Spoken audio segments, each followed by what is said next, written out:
Halo teman-teman, apa kabar nih? Semoga baik dan sehat terus ya. Ketemu lagi sama gue, Lemonta.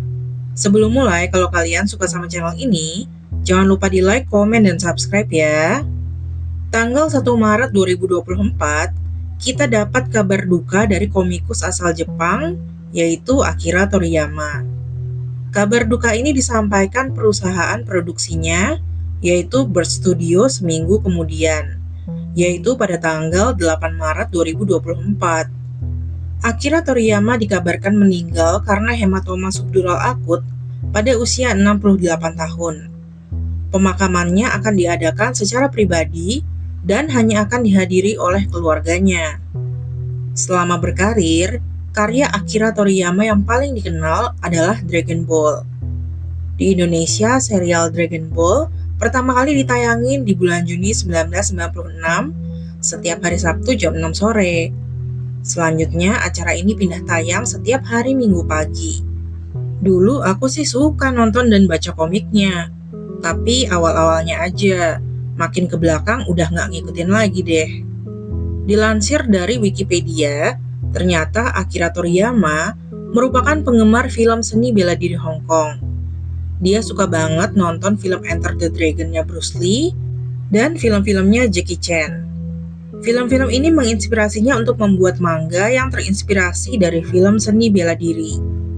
Awalnya dia menciptakan manga berjudul Dragon Boy pada tahun 1983. Manga ini kemudian berkembang menjadi Dragon Ball pada tahun 1984. Dragon Ball ini awalnya terinspirasi dari novel klasik Cina abad ke-16, yaitu Journey to the West. Makanya meskipun jalan ceritanya beda banget, tapi pemeran-pemerannya itu mirip sama Kerasakti gitu. Jadi katanya Sun Gokong jadi Son Goku, Tong Samcong jadi Bulma, Cupatkai jadi babi mesum ini, dan Wuching jadi Yamcha. Melenceng banget kan, tapi lucu. Semasa hidupnya, Akira Toriyama dikenal sebagai orang yang sederhana dan pendiam. Dia senang menghabiskan waktu bersama keluarga dan main game. Selain itu, dia juga merupakan orang yang selalu menjaga kehidupan pribadinya.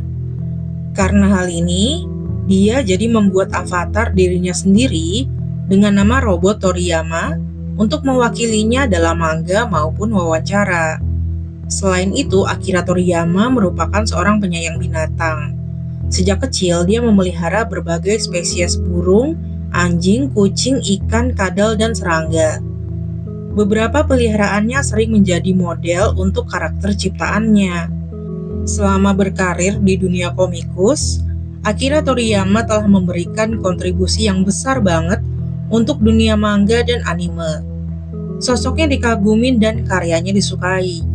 Selain menghibur, dia juga udah menginspirasi banyak orang. Beberapa komikus besar saat ini, waktu kecilnya tuh tumbuh dengan melihat Dragon Ball. Mereka juga banyak yang menjadikan Akira Toriyama sebagai kiblat mereka dalam berkarya. Misalnya, Eiichiro Oda yang dikenal dengan One Piece. Dulunya dia pernah bekerja sebagai asistennya Akira. Waktu baru memulai karirnya sebagai komikus, dia didukung banget sama Akira. Keduanya kemudian berhubungan baik, sering berkolaborasi dan saling dukung. Dia juga mengaku membuat karakter Luffy mengikuti karakter Son Goku. Lalu ada Masashi Kishimoto yang dikenal dengan Naruto. Masashi Kishimoto secara terang-terangan mengaku kalau karakter Naruto memang terinspirasi dari Gokunya Dragon Ball. Selain Dragon Ball, ternyata Dr. Slump juga menginspirasi loh. Agak lucu tapi. Jadi karakter Arale di Dr. Slump itu kan suka banget mainan yang warna pink. Nah, kabarnya warna pink ini menjadi inspirasi emoji yang kita pakai sampai sekarang. Sedikit informasi mengenai perjalanan hidup dan karirnya Akira Toriyama. Akira Toriyama lahir di Jepang tanggal 5 April 1955. Ayahnya pernah menggeluti dunia balap motor dan menjalankan bisnis bengkel mobil. Hal ini mempengaruhi Akira Toriyama sehingga dia jadi suka banget sama mobil dan sepeda motor. Karena pengaruh sekelilingnya, dari kecil dia udah mulai suka menggambar. terutama gambar binatang dan kendaraan. Dia kagum melihat kartun animasi 101 Dalmatian. Dia juga kagum melihat koleksi manga milik kakak teman sekelasnya. Selain itu, dia juga suka banget melihat Astro Boy. Apalagi teman-teman sekelasnya juga pada suka banget menggambar, meniru anime dan manga. Jadi ya udahlah, semua yang dia lihat waktu kecil benar-benar mendukung dia jadi suka banget menggambar. Mulai sekolah menengah dia udah jarang menggambar manga dan lebih suka bersenang-senang sama teman-temannya. Setelah lulus SMA, Akira Toriyama mulai bekerja di sebuah biro iklan di Nagoya. Di sana dia bekerja merancang poster selama 3 tahun. Karena dia bukan morning person, Akira Toriyama sering terlambat ke kantor. Dia juga sering mendapatkan teguran karena suka berpakaian santai. Akhirnya karena merasa muak, dia memilih untuk resign. Di usia 23 tahun, Akira Toriyama memasuki industri manga dengan mengirimkan karya-karyanya ke kontes amatir di beberapa majalah.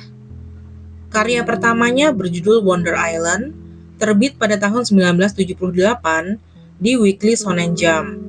Karya ini dianggap gagal, sehingga dia terus membuat karya-karya lainnya yang gagal juga. Di tahun 1980, dia menciptakan Dr. Slump. Karya ini diterbitkan di Weekly Shonen Jump dari tahun 1980 sampai 1984 dan berhasil memperoleh sukses besar. Karena disukai, Dr. Slump kemudian diadaptasi sebagai anime dan mulai ditayangkan sampai tahun 1999. Di Indonesia sendiri, anime Dr. Slump ditayangkan dengan judul Arale pada tahun 1996. Di tahun 1982, Akira Toriyama menikah dengan rekan sesama komikus bernama Yoshimi Kato. Setelah itu, Yoshimi Kato sesekali membantu Akira Toriyama dan asistennya saat mengerjakan Dr. Slump. Keduanya kemudian dikaruniai 2 orang anak. Yang laki-laki bernama Sasuke, sedangkan yang perempuan bernama Kika. Selain Dr. Slump, di tahun 1983, Akira Toriyama juga menciptakan Dragon Boy. Karya ini diterima dengan baik dan berkembang menjadi Dragon Ball. Dragon Ball terbit di Weekly Shonen Jump dari tahun 1984 sampai 1995. Manga Dragon Ball sangat disukai, sehingga menaikkan penjualan majalah Weekly Shonen Jump mencapai rekor tertingginya, yaitu 6.530.000 eksemplar. Dragon Ball sukses besar dan menjadi salah satu manga terlaris sepanjang masa. Kesuksesan manga ini membuatnya diadaptasi menjadi anime, video game, dan berbagai merchandise. Selain sukses di Jepang, Dragon Ball tentunya juga sukses secara internasional. Selain Dr. Slump dan Dragon Ball, tentunya Akira Toriyama terus aktif menerbitkan banyak manga-manga lainnya. Di tahun 2009, Akira Toriyama dikreditkan sebagai produser eksekutif film Dragon Ball Evolution. Film ini disebut gagal, baik secara kritis maupun finansial. Di tahun 2013, Akira Toriyama menyatakan kalau dia udah melihat kekurangan film ini dan udah kasih saran untuk perubahan. Namun dibiarin aja sama para produser. Jadi sesuai sama dugaannya, filmnya jadi nggak Dragon Ball banget. Selain bikin manga dan anime, Akira Toriyama juga pernah dilibatkan untuk proyek desain lainnya, seperti mendesain mobil listrik CQ Motor pada tahun 2005 dan menggambar potret penyanyi Ayumi Hamasaki untuk CD singlenya di tahun 2009. Di tahun 2015, Akira Toriyama melanjutkan manga Dragon Ball dengan judul Dragon Ball Super. Manga ini kemudian diterbitkan di majalah V-Jump. Akira menulis jalan ceritanya, sedangkan gambarnya digambar oleh muridnya Toyotaro. Semeninggalnya Akira Toriyama, tentunya banyak penggemar Dragon Ball yang bertanya-tanya tentang nasib Dragon Ball Super. Tentu aja banyak banget kemungkinannya. Bisa jadi Toyotaro udah bisa ngelanjutin serial ini. Atau mungkin akan berhenti karena berbagai pertimbangan. Sampai saat ini belum ada kejelasan mengenai hal ini. Sekian cerita hari ini, terima kasih udah nonton sampai akhir ya. Dan mohon maaf kalau ada salah-salah kata atau salah dalam penyebutan nama.